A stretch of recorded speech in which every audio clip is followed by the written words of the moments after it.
అందరికీ నమస్తే అండి. కేశినేని చిన్ని గారికి, కొలుకుపూడి శ్రీనివాస్ గారికి ఒక పెద్ద అగాధం వచ్చింది. గ్యాప్ పోడ్చలేనిది. ఏదో అంతర్గత విభేదాలు అయితే పార్టీ పెద్దలు కూర్చోబెట్టి మాట్లాడి మందలించో సర్దుబాటు చేసో సమన్వయం పెంచుతారు. కానీ ఇవి బహిర్గతం అయ్యాయి. బహిర్గతం అవ్వడం కూడా సాదాసీదా స్థాయిలో కాదు. నాకు టికెట్ ఇవ్వడానికి 5 కోట్లు లంచం ఇచ్చాను అనేటట్టు కొలుకుపూడి శ్రీనివాస్ గారు ఆరోపణలు చేయడం మొదలుపెట్టారు.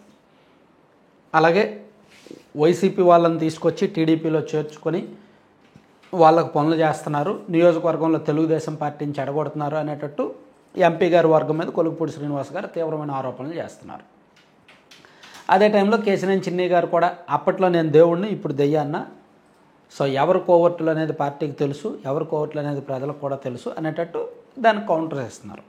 సో ఇది పార్టీలో పరిష్కరించలేని సమస్య.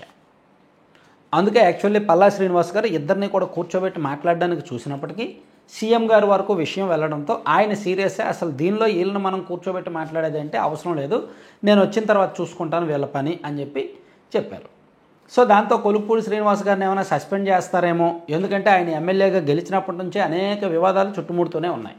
ఆరోపణలు వస్తున్నాయి, వివాదాలు ఉన్నాయి, అనేక ఫిర్యాదులు వస్తూనే ఉన్నాయి.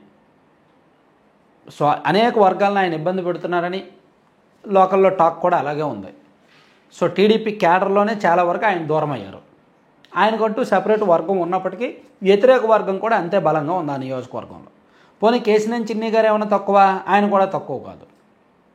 ఈయన కూడా సాధారణంగా ఎంపీలు అంటే ఎమ్మెల్యేలతో కోఆర్డినేట్ చేసుకొని నియోజకవర్గాల్లో రాజకీయాలు చేయాలి, గ్రౌండ్ రాజకీయాలకు కాస్త దూరంగానే ఉండాలి, ఏదైనా ఎమ్మెల్యేల మీద బాధ్యతలు పెట్టాలి. కానీ చిన్ని గారు కూడా గతంలో కేశినేని నాని గారు ఏ విధంగా అయితే అహంభావంతో వెళ్ళి పార్టీని దెబ్బతీసి తను దెబ్బతిన్నారో చిన్ని గారు కూడా అదే దారిలో వెళ్తున్నారు. తనకు అనుకూలంగా ఉండే ఎమ్మెల్యేలతో ఒకలా ఉంటున్నారు, ఈ ఎమ్మెల్యేలని అనగదొక్కాలని చూస్తున్నారు. సో అజమాయిషీ కోసమో పెత్తనం కోసమో చూస్తున్నారు. అది కొలుకుపూడి గారికి నచ్చడం లేదు. అక్కడ తేడాలు వచ్చింది. పైగా కరప్షన్ విషయంలో ఇద్దరు కూడా ఎవరి పనిలో వాళ్ళు ఉన్నారు.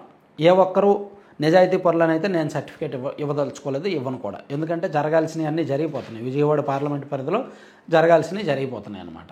అయితే ఇక్కడ ఈ సమస్యను పరిష్కరించడానికి కొలుకుపూడి గారిని సస్పెండ్ చేయడం అంత ఈజీ కాదు. ఎందుకంటే ఇక్కడ కేశినేని చిన్ని గారు కమ్మ సామాజిక వర్గం, కొలుకుపూడి శ్రీనివాస్ గారు ఎస్సీ. సో ఇక్కడ కేశినేని చిన్ని గారిని ఎటువంటి చర్యలు తీసుకోకుండా ఆయన మీద కొలుకుపూడి గారిని సస్పెండ్ చేస్తే, ఇదిగో నేను ఎస్సీ కాబట్టి నన్ను సస్పెండ్ చేశారు, ఈ పార్టీలో ఎస్సీలకు విలువ లేదు అని ఆయన బయటికి వెళ్ళంటే ఖచ్చితంగా ఎంతో కొంత ఎఫెక్ట్, ఎంతో కొంత అంటే చాలా ఎక్కువ ఎఫెక్ట్ ఉంటుంది.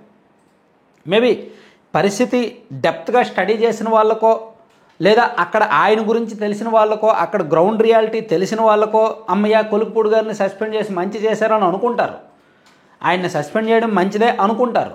కానీ ఎప్పుడైతే ఆయన కులం కార్డు వాడతారో, ఎప్పుడైతే ఆయన ఈ అంతర్గత అంశాలను బయటకు తీసుకొచ్చి నన్ను ఇలా ఫస్ట్ నుంచి అనగదొక్కారు, అలా చూశారు, ఇలా చూశారని సామాజిక వర్గాన్ని ఆయుధంగా మార్చుకుంటారో అటువంటి వ్యక్తి చాలా ప్రభావితంగా మాట్లాడగలడు.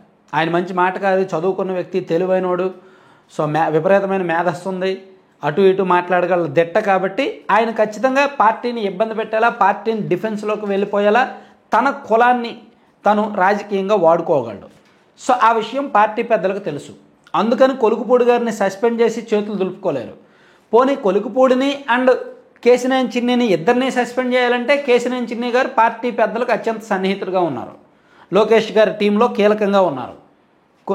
కేశినేని చిన్ని గారు ఇప్పుడు ఎంపీతో పాటు ఏసీ ఆంధ్ర క్రికెట్ అసోసియేషన్ అధ్యక్షుడు కూడా ఆయన. అలాగే పార్టీలో ఆల్మోస్ట్ క్వార్టరీలో కీలకమైన పొజిషన్లో ఉన్నారనమాట.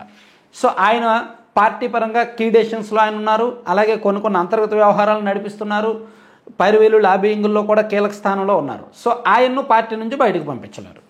ఆయన్ను కాపాడి కొలుకుపూడిని పంపించేస్తే కులం కార్డు వాడతాడు ఆయన, అది ఒక రకంగా డ్యామేజ్.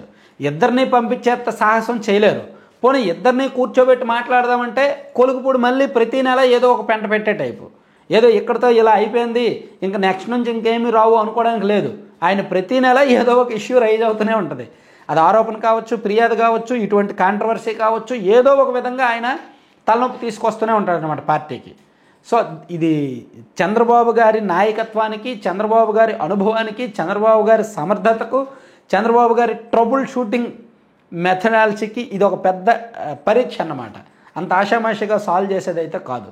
కర్ర ఇరగకూడదు, పాము సావకూడదు. సో ఆయన బయటకు పంపించలేరు. ఈయన లోపల ఉంచేసి ఆయన్ని పంపిస్తే ఒక సమస్య, ఇద్దరిని పంపించేస్తే మరో సమస్య, ఇద్దరిని లోపల ఉంచుదామంటే మరో సమస్య. సో దీన్ని ఏమీ లేకుండా మీడియా మర్చిపోతే అన్నీ మర్చిపోతారు కదా, అందరూ మర్చిపోతారు కదని నాంచి వదిలేయడం చంద్రబాబు గారి ప్రత్యేకత. మేబీ అదే జరుగుద్దేమో ఈ విషయంలో అనుకుంటున్నా. చూద్దాం ఏం జరుగుద్దో. Thank you.